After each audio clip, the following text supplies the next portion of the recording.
Hi everyone, my name is Jeremy Caras and I am reporting for article number 6, the Legislative Department. So here it is, section 23, number 1. The Congress, by a vote of 2/3 of both houses in joint session assemble, voting separately, shall have the sole power to declare the existence of state of war. Number 2. In time of war, other national emergency, the Congress may, by law, authorize the President for a limited period and subject to such as restrictions as it may prescribe, to exercise powers necessary and proper to carry out a declared national policy, unless sooner withdrawn by resolution of the Congress. Such power shall cease upon the next adjournment, therefore. Section number 24.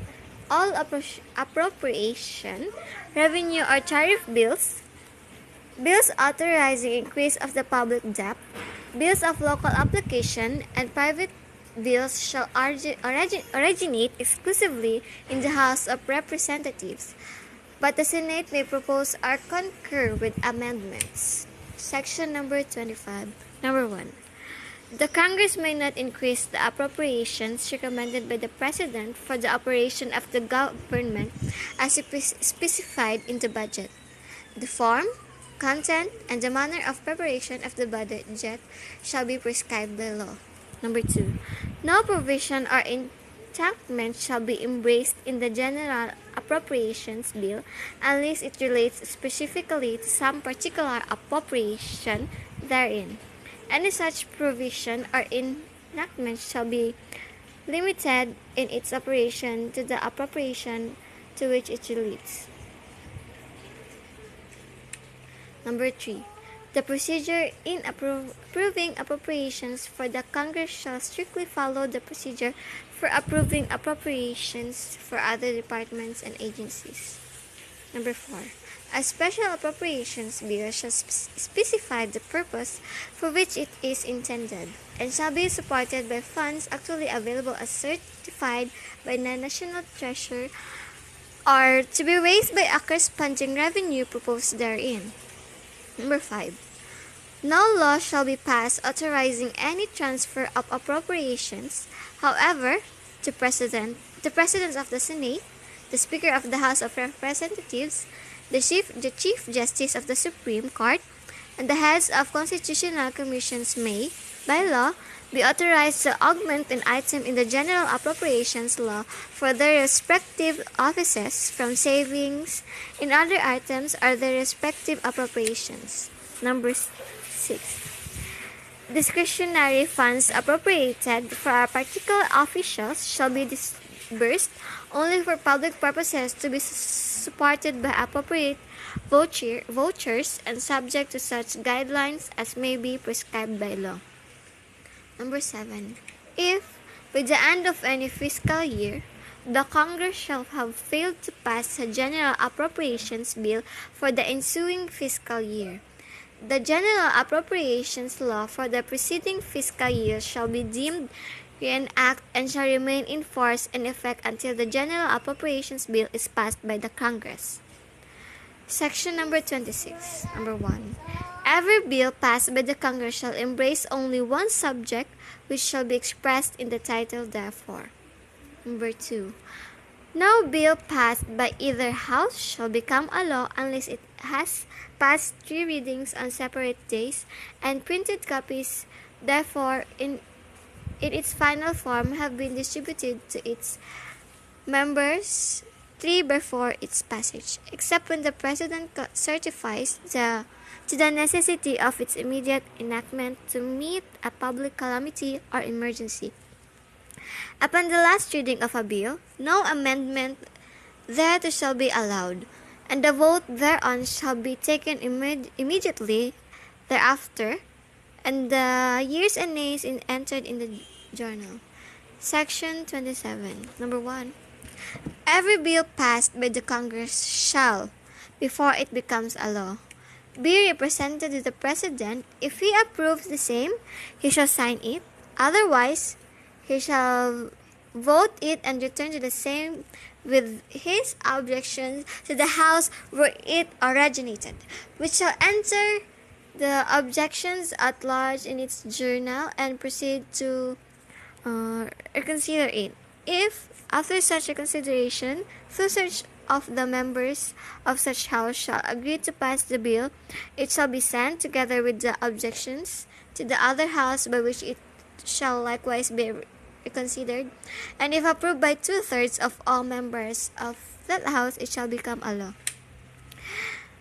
In all such cases, the votes of each house shall be determined by yeas or nays. Nice. And the names of the members voting for or against shall be entered in its journal. The President shall communicate his vote of any bill to the House where it originated within 30 days after the date of receipt. Therefore, otherwise it shall become a law as if he had signed it. Number 2. The President shall have the power to veto any particular item or items in an appropriate revenue or tariff bill, but the veto shall not affect the item or items to which he does not object. Section 28. Section number 28. Number 1. The rule of taxation shall be uniform and equitable. The Congress shall evolve a progressive system of taxation. The Congress may, by law, authorize the President to fix within specified limits and subject to such limitations and restrictions as it may impose tariff rates, import and export quotas, tonnage and wharfage dues, and other duties are imposed with the framework of the National Development Program of the government. Number 3. Charitable institutions, churches, and personage or convents, a Puritanate thereto mosques, non-profit cemeteries, and all lands, building, and improvements actually, directly, and exclusively used for religious, charitable, or educational purpose shall be exempt from taxation. Number 4. No law granting any tax exemption shall be passed without the concurrence of a majority of all the members of the Congress. Section 29. Number 1. No money shall be paid out of the Treasury except in pursuance of an appropriation made by law. Number 2. No public money or property shall be appropriated, applied, paid, or employed directly or indirectly for the use, benefit, or support of any such church, denomination, sectarian institution, or system of religion, or any priest, preacher, minister, or other religious teacher or dignitary as such, except when such priest, preacher, minister, or dignitary is assigned to the armed forces or to any penal institution or government, orphanage, or leprosarium. Number 3. All money collected on any tax, levy, for a special purpose shall be treated as a special fund and paid out for such purpose only. If the purpose for which a special fund was created was been fulfilled or abandoned, the balance, if any, shall be transferred to general funds of the government. Section 30. No law shall be passed increasing the appellate jurisdiction of the Supreme Court as provided in this Constitution without its advice and concurrence. Section 31. No law granting a title of royalty or nobility shall be enacted. Section 32. The Congress shall, as early as possible, provide for a system of initiative and referendum and the exceptions therefrom, whereby the people can directly propose and enact laws or approve or reject any act or law or part therefore passed by the Congress or local legislative body after registration of a petition therefore signed by at least 10% of the total number of registered voters, of which very legislative district must be represented by at least 3% of the registered voters. Therefore, that's all.